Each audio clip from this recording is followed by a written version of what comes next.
In our world today, it often feels like there's this constant pull, doesn't it, between, science on one side and traditional spirituality on the other. Absolutely. A real sense of conflict sometimes. And people are searching, looking for something deeper. So what if a movement tried to bridge that gap? Tried to offer a kind of third way? That's a perfect entry point. Because today, on the deep dive, that's what we're exploring. The Theosophical Society. It's fascinating and definitely full of contradictions. We're We're going to unpack its complicated history, its, frankly, surprising beliefs, its global reach, and all the controversies that seem to follow it.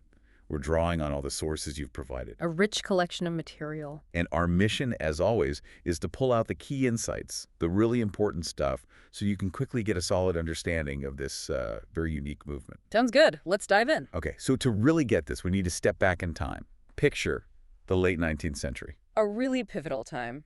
Yeah, huge anxiety, lots of intellectual upheaval, especially in the West. You've got things like Darwin's theories hitting the scene. Shaking everything up. Exactly. Yeah. Challenging traditional religious views, Yeah. leading to this feeling some call disenchantment. But that didn't mean everyone just became secular overnight. No, not at all. It Fine. actually fueled this vibrant counterculture. People were actively seeking spiritual answers, just maybe outside the old structures. And what's really striking about that time is how big spiritualism was. Right, communicating with spirits. Yes, the belief you could talk to the dead through mediums. It was widespread. And our sources make it clear the founders of Theosophy, Colonel Olcott and Helena Blavatsky, they were right in the thick of it. Blavatsky was a medium herself. A powerful one, reportedly. And Olcott. He made a name for himself investigating spiritual phenomena. Initially, Theosophy was kind of trying to clean up spiritualism, combat the fraud they saw. But still affirmed that psychic stuff was real. Precisely. They wanted a more, let's say, scientific or philosophical explanation, something beyond just chatting with Aunt Mildred's ghost. Okay. And alongside this, there was another trend, wasn't there? This Western fascination with the East. Absolutely. Hinduism, Buddhism, thanks to colonialism, unfortunately, but also early scholarship, these ideas were starting to filter into the West. And Theosophy really jumped on that. Skillfully capitalized on it, yes. They positioned themselves as the source for authentic Eastern wisdom for Westerners. So who are the key players pulling this all together? You mentioned Blavatsky and Olcott. They're central, along with a third. But let's start with Helena Petrovna Blavatsky, HPB. She's undeniably the powerhouse, the intellectual and spiritual core. Russian noblewoman, world traveler. Sounds intriguing. And self-described ball of contradictions, charismatic, certainly. She wrote the big foundational texts ISIS unveiled, the secret doctrine. Where did her authority come from? Just the writing? That and her claimed psychic abilities. But crucially, she presented herself as basically taking dictation from a hidden brotherhood of spiritual masters. Masters. Yes, the Mahatmas. We'll get more into them.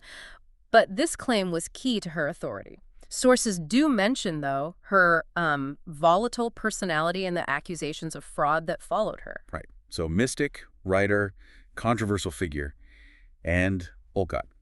Colonel Henry Steele Olcott. He was the organizer, the first president, American Civil War vet, lawyer, journalist. He brought the structure, the admin skills, the public respectability maybe HPB lacked. Or pragmatic. Seemed to be. His focus was often more on the public-facing side, the empirical investigation side of things. And the third. William Quan Judge, an Irish-American lawyer, one of the original founders, very devoted to Blavatsky. He became really important in the American section. His ambition, though, well, that becomes a major factor in the society's first big split later on. Okay, so this trio starts things off in New York City.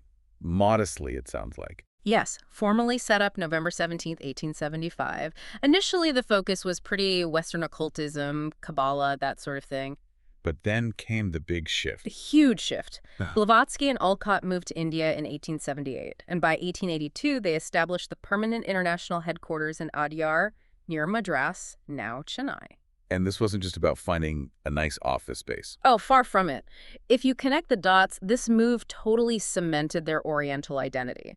Studying Eastern religions became absolutely core. Making them the go-to source for Eastern wisdom in the West. Exactly. And in India itself, it was strategic. They positioned themselves as defenders of local religions against the British colonial influence, which won them a lot of support among Indian elites. That one move really defined their future path. So that sets the stage. Now, what do they actually teach? What is theosophy, this divine wisdom? Well, first off, they insist it's not a new religion. Right, you said that. It's a restatement. Yes, a modern restatement of what they call the ancient wisdom or the perennial philosophy. The idea is there's this timeless universal truth underlying all major religions. The root of everything. That's the claim, the once universal religion being brought back out into the open. But you also mentioned it's not dogma. How does that work?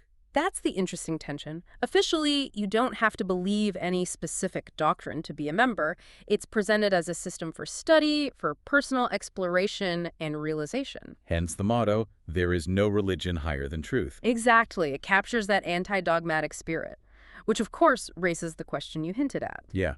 How do you have an ancient, authoritative wisdom without imposing any beliefs? Seems tricky. It is. And the answer, or at least their answer, lies again with those masters. The Mahatmas. Yeah. Kudhumi Maurya. Yes. This hidden brotherhood of highly evolved humans who supposedly reach perfection through reincarnation, Blavatsky claimed her major works were directly transmitted from them.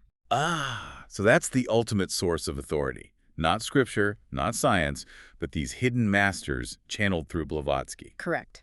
It provides a framework, a source, without necessarily demanding rigid adherence to every detail from every member, though of course belief in the masters themselves became pretty central for many. So what kind of universe did these masters reveal? What's the theosophical picture of reality? It's fundamentally monist, meaning everything comes from one single source. An emanationist, everything flows out from that source. Like ripples in a pond. Sort of, yeah. They call this ultimate source the omnipresent, eternal, boundless, and immutable principle. Sometimes just beingness, or they use the Hindu term parabrahm.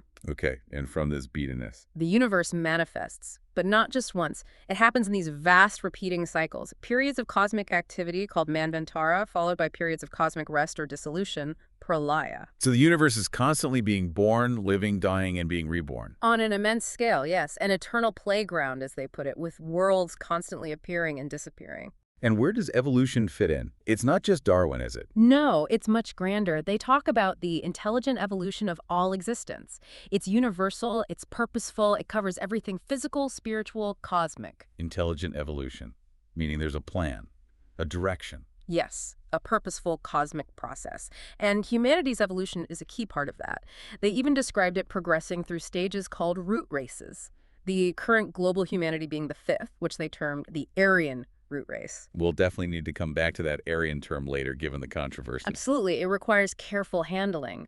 But this evolutionary scheme is core to their worldview. And how do individual humans fit into this grand evolutionary picture? Through a really complex model of human nature, 7 layers, essentially drawn heavily from Hindu thought. 7 parts to us. Broadly, yes.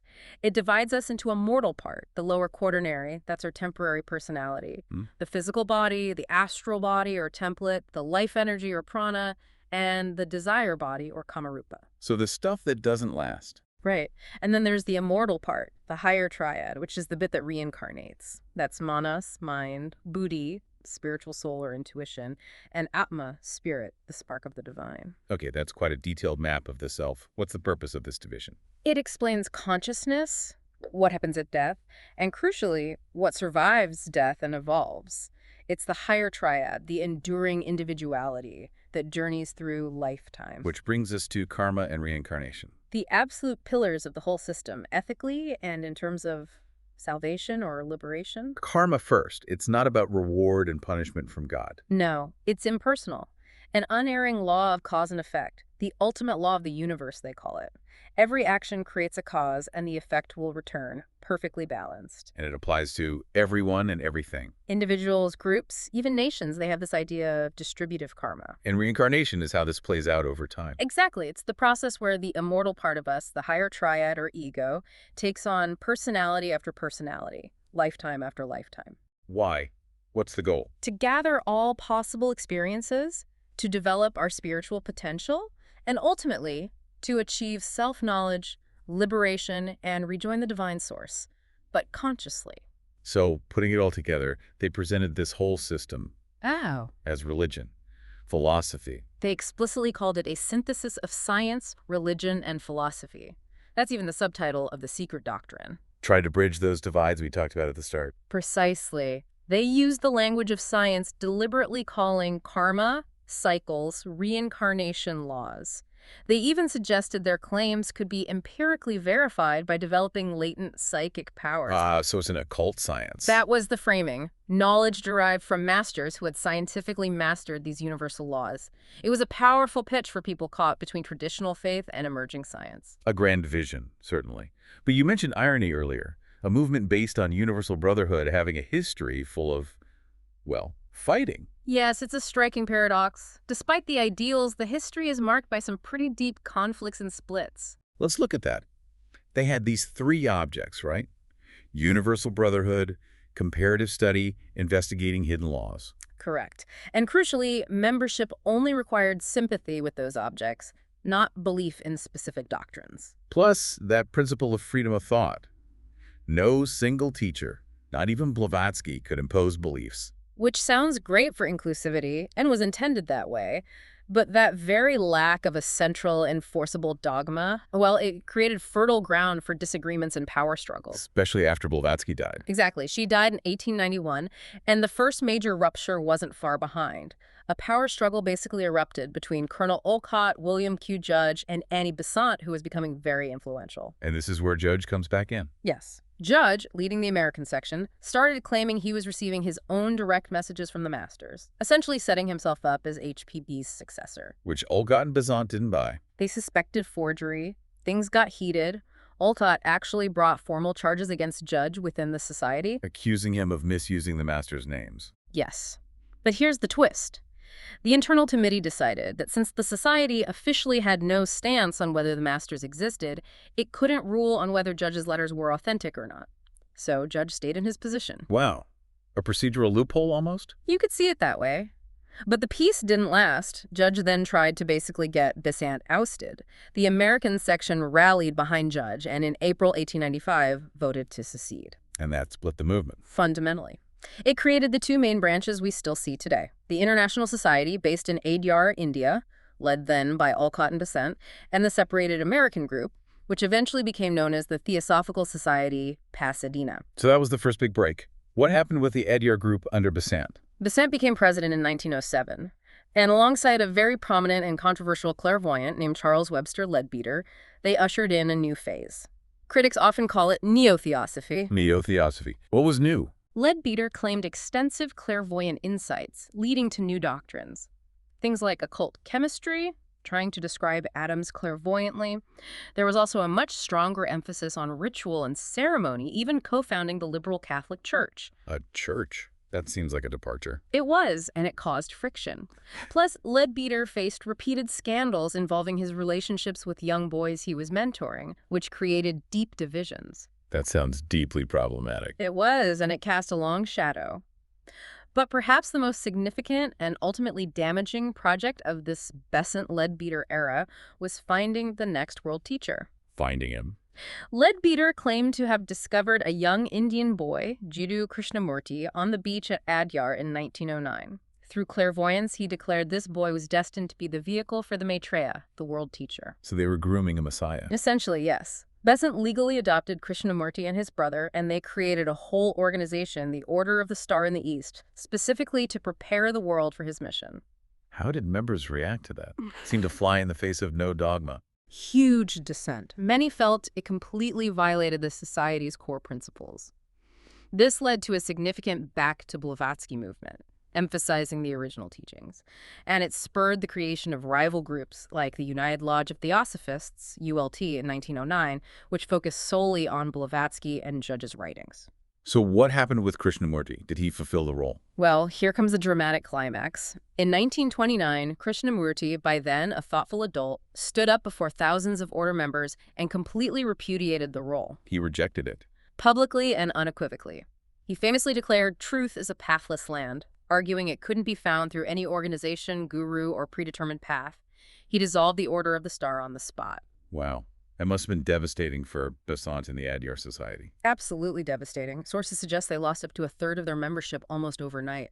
A huge blow. So the legacy of all this infighting is a fragmented landscape today. Pretty much. You have several independent organizations tracing their roots back to 1875.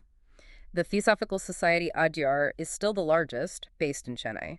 The Theosophical Society Pasadena is the main descendant of Judge's American group, though sadly, our sources mention their main library, and archives suffered a major fire just recently, in January 2025. Oh, that's terrible news for researchers. Indeed. Then you have the United Lodge of Theosophists, ULT, strictly focused on the original writings, and also the Anthroposophical Society, founded by Rudolf Steiner back in 1913. He split partly over philosophical differences, but also strongly opposed the Krishnamurti project. It's amazing how influential this movement was, despite the relatively small membership numbers and all the internal drama. Its influence punched way above its weight, absolutely. Our sources consistently point to it as probably the single most important precursor to the whole 20th century New Age movement. Really? How so? It was the main pipeline. Concepts we take almost for granted now at alternative spirituality, karma, reincarnation, ascended masters, evolving consciousness, auras, subtle energy bodies. Theosophy was the primary vehicle that brought these ideas to a wide Western audience in a systematic way. It orientalized Western spirituality. That's a key term scholars use, yes. It fundamentally shifted Western esotericism by integrating and popularizing these Eastern concepts. And the impact wasn't just spiritual ideas, right? Yeah. What about the arts? Oh, the impact on art is fascinating and profound. Theosophy provided a direct philosophical justification for the revolutionary move towards abstract art in the early 20th century. How did it do that? Think about it. If reality has hidden spiritual dimensions, how do you paint that? Not with realistic depictions. Theosophy offered a framework where pure color, geometric forms, lines, these could directly express higher spiritual truths, emotions, ideas. So artists were trying to paint the invisible? Exactly. Pioneers like Kandinsky, Mondrian, Malevich, Hilma of Klint, they were either members or deeply steeped in theosophical ideas. Concepts like thought forms, which Besant and Leadbeater wrote a book about, claiming thoughts created visible shapes and colors on subtle planes that directly inspired abstract compositions. So abstraction wasn't just playing with shapes, it was a spiritual quest for these artists. For many of them, yes. It was a way to access and depict a deeper reality. Incredible. Did this influence stay just in the West, or did it flow back east too? It flowed both ways. In Ceylon, now Sri Lanka, Colonel Olcott became a major figure in the Buddhist revival. He was American. Yes, but he campaigned vigorously for Buddhist rights against colonial pressures, helped establish hundreds of Buddhist schools, and even played a key role in designing the international Buddhist flag that's still used worldwide today. He designed the Buddhist flag. I had no idea. It's one of those surprising connections. And in India, Theosophy championed Hindu philosophy. It gave Indian intellectuals and nationalists a framework to assert the value of their traditions against British cultural dominance. And didn't Gandhi have a connection? A really interesting one. According to our sources, Mahatma Gandhi first encountered the Bhagavad Gita, which became central to his philosophy, when two theosophists introduced it to him while he was a law student in London. He mentions it in his autobiography. That's a huge connection. So influencing art, spirituality, anti-colonial movements, any impact on science or literature? Well, it didn't change scientific methods, but its attempt to blend science and spirit attracted some big names. Thomas Edison was briefly a member. Alfred Russel Wallace, the co-discoverer of natural selection. Wallace was a theosophist. He joined the society, yes. Yeah. And Sir William Crookes, a prominent chemist and physicist who investigated psychic phenomena. In literature, its grand cosmic stories influenced writers like W.B. Yeats, George Russell, A.E., even L. Frank Baum, who wrote The Wizard of Oz. Yeah. Apparently so. And its themes definitely resonated in fantasy and sci-fi, cropping up in works by authors like H.P. Lovecraft and Talbot Mundy. So the society itself maybe wasn't huge, but the ideas it spread acted like seeds. Exactly. A catalyst effect. It introduced this potent, adaptable toolkit of ideas. In art, it gave a new theory. In Asia, it validated local traditions. Because its doctrines were syncretic, sometimes a bit vague, people could interpret and apply them broadly. It was a powerful cultural force multiplier. Okay, but alongside this influence, there's always been the shadow of controversy, hasn't there? Right from the start. Absolutely, especially around Blavatsky herself. Yeah. The authenticity of her phenomena, her writings. The biggest hit must have been that SPR report, the Hodgson report. That was incredibly damaging, yes. Published in 1885 by the Society for Psychical Research in London, Richard Hodgson investigated phenomena surrounding HPB in India. And concluded. that she was, and I quote from the sources, one of the most accomplished, ingenious, and interesting impostors in history. He alleged the Mahatma letters were faked by her, using trickery. But didn't the SPR later walk that back? They did, much later. They critiqued Hodgson's methods and essentially disowned the certainty of his conclusions. But the initial report was sensational, widely publicized, and the imposter label stuck in the public mind for a very long time. It caused lasting damage. And there were other accusations too, right? Plagiarism. Yes, serious ones. One researcher, William Emmett Coleman, claimed Isis Unveiled contained thousands of passages lifted from other books without proper credit. How did Theosophists respond to that? Defenders argued it was more synthesis than plagiarism, drawing together existing knowledge, which they said was a common practice back then. Still, the accusations were detailed and persistent. And what about the source for the secret doctrine, that mysterious book of Jan? Another major point of contention, Blavatsky claimed it was an ancient Atlantean manuscript she accessed clairvoyantly and through physical copies shown to her by the masters. Critics just dismiss it as entirely her invention. Its existence has never been independently verified. So, attacks came from skeptics. What about from within the esoteric world? Did other occultists accept Theosophy? Not always. It faced sharp criticism there, too. The most famous critic was probably René Guénon, a French traditionalist philosopher. What was his issue? In his 1921 book, Theosophy, History of a Pseudo-Religion, he basically called it a modern counterfeit. He coined the term theosophism specifically for Blavatsky's system, arguing its core ideas like evolution and reincarnation as presented were distortions, not authentic traditional teachings from the East. And academics, how did they view it?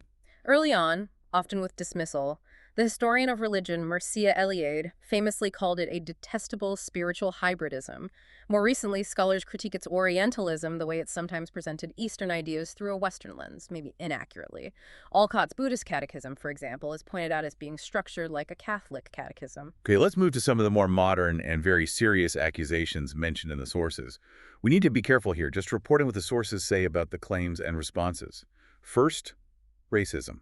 Yes, this stems primarily from the doctrine of root races, and especially the use of the term Aryan for the current fifth root race.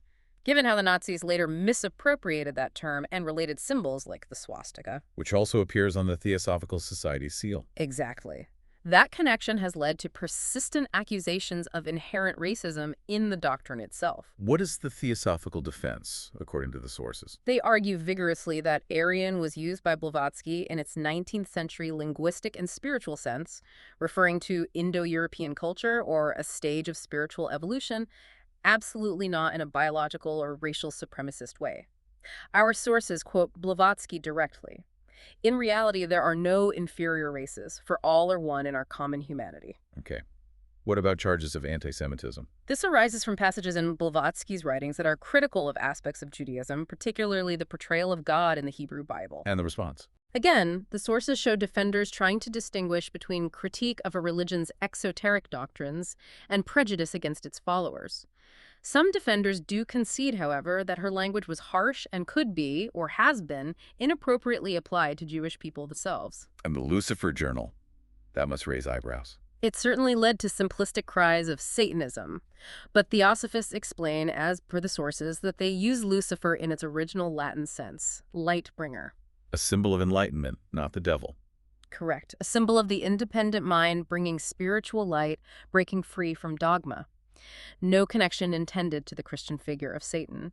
And lastly, in recent times, there are links made online to New World Order conspiracies. How does this society address those? They refute them, pointing to their core principles, universal brotherhood, altruism, individual freedom of thought, which they argue are fundamentally opposed to any kind of authoritarian conspiracy. Looking at all these controversies, is there an underlying reason why they seem to dog the society so consistently? If you step back and look at the structure, as the sources suggest, a lot of it seems baked in. The ultimate authority rests on those secret, unverifiable masters. Accessible only through someone like Blavatsky initially. Right. So any attack on her credibility, like the Hodgson report, becomes an attack on the validity of the whole teaching.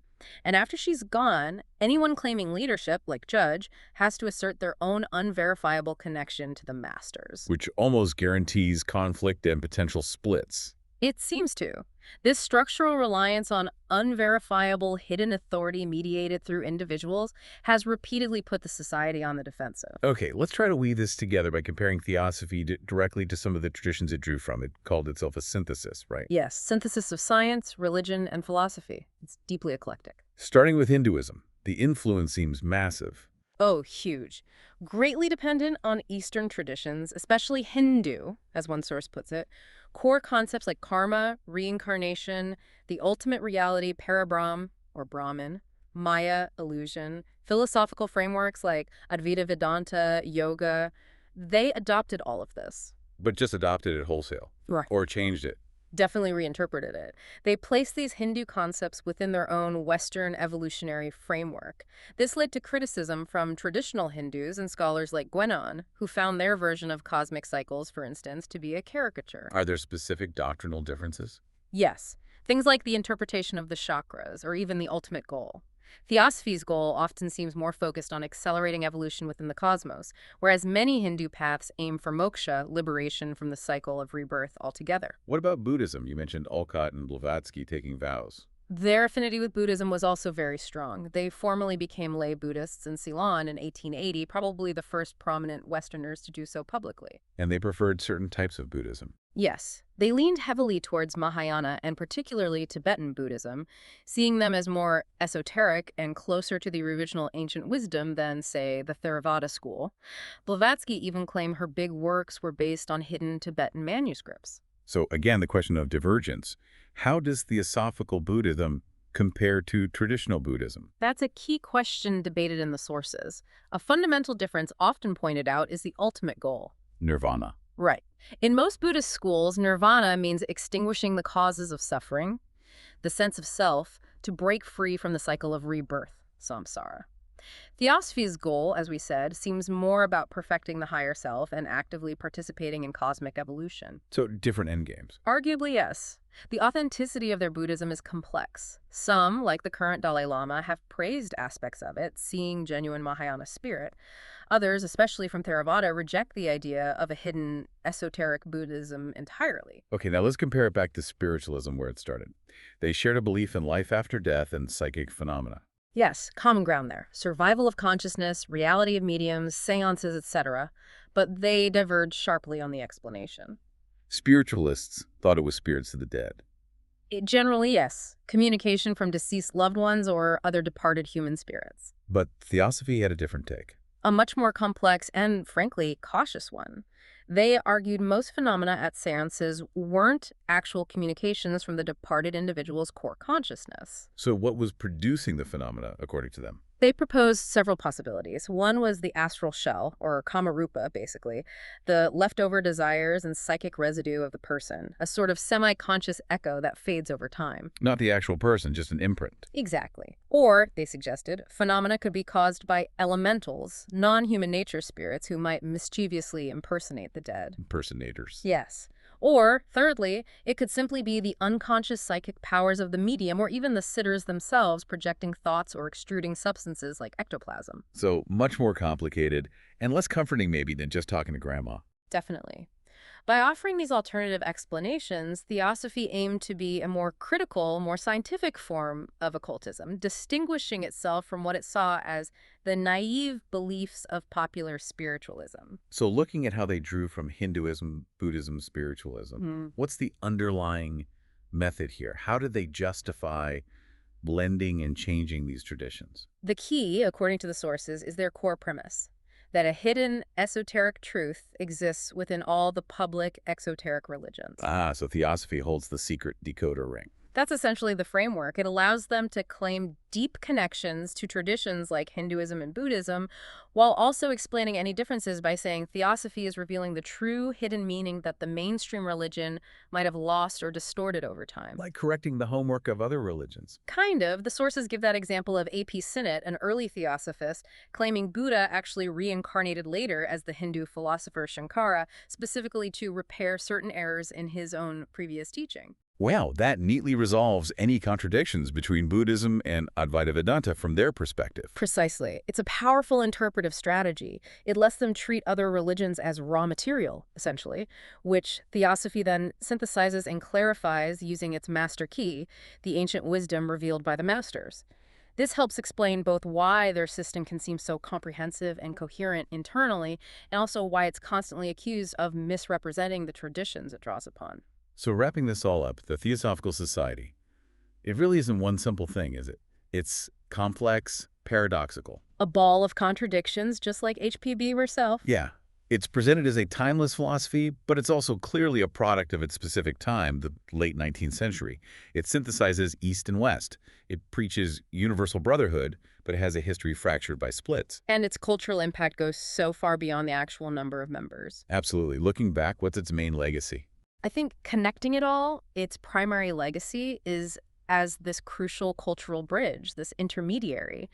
At a really pivotal moment in history, it took Eastern ideas that were unfamiliar to most in the West and packaged them, popularized them, for an audience hungry for spiritual alternatives. It gave the West a new vocabulary.